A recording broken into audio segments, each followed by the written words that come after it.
নমস্কার বন্ধুরা, আজকে চলে এলাম একটা নতুন রেসিপি নিয়ে। আজকে বানাবো বেগুন দিয়ে রুই মাছ। এখানে 1 কেজি 400 রুই মাছ আছে। প্রথমে মাছটাকে নুন হলুদ দিয়ে ম্যারিনেট করে নেবো। প্রথমে দেবো নুন, এরপরে দেবো হলুদ, এবার দেবো 2 চামচ মতো কাঁচা সরষের তেল। ভালোভাবে মেখে নেবো। মেখে এটা ম্যারিনেট অবস্থায় মিনিট 10 রেখে দেবো। কড়াতে সরষের তেল গরম করে নিয়েছি। এবার মাছগুলো একে একে ভেজে নেবো। এদিকে মাছগুলো ভাজা হচ্ছে, এদিকে আমি বেগুনগুলো ভেজে নেবো। এখানে 2টো বেগুন আছে, কেটে নিয়েছি। রুই মাছের এই আইটেমটা তৈরি করতে গেলে একটা পেস্ট তৈরি করতে হবে। তার জন্য এই মাছ ভাজার তেলেই প্রথমে দিয়ে দেবো 2খানা মিডিয়াম সাইজের পেঁয়াজ, এরকম করে কেটে নিয়েছি। এবার দেবো 4-5 কোয়া রসুন আর টুকরো করা আদা,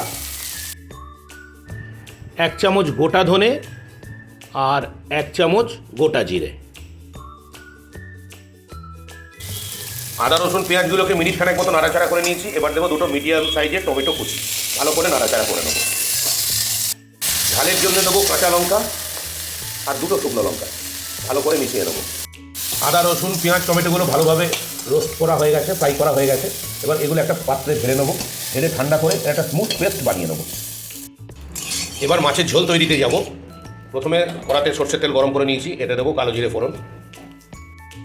এবার বানিয়ে রাখা পেস্টটা এর মধ্যে দিয়ে দেবো। আর দিয়ে দেবো যে পাত্রে পেস্টটা বানানো হয়েছিল সেই পাত্র ধোয়া জল। ভালোভাবে মিশিয়ে নেব। মশলাগুলো মিনিট 5-6 ভালোভাবে কষিয়ে নিয়েছি, এর কাঁচা গন্ধটা চলে গেছে। এবার দিয়ে দেবো 1/2 চামচ গুঁড়ো হলুদ, 1/2 চামচ কাশ্মীরি লঙ্কা গুঁড়ো আর স্বাদ মতো নুন।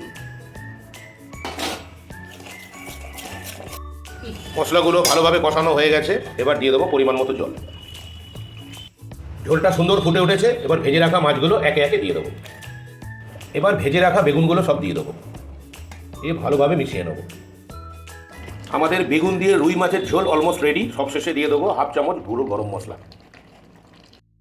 আমাদের বেগুন দিয়ে রুই মাছ সম্পূর্ণ তৈরি। দেখুন কত সুন্দর হয়েছে। আপনাদের কাছে অনুরোধ, আপনারা ঠিক এইভাবে বানিয়ে খান, খুব ভালো লাগবে। এবং ভালো লাগলে অবশ্যই কমেন্টসে আমাকে জানাবেন। এবং যারা যারা আপনারা আমার ভিডিও দেখেন, সবার কাছে আমার একান্ত অনুরোধ, প্লিজ আমার চ্যানেলটাকে সাবস্ক্রাইব করে দেবেন। ধন্যবাদ।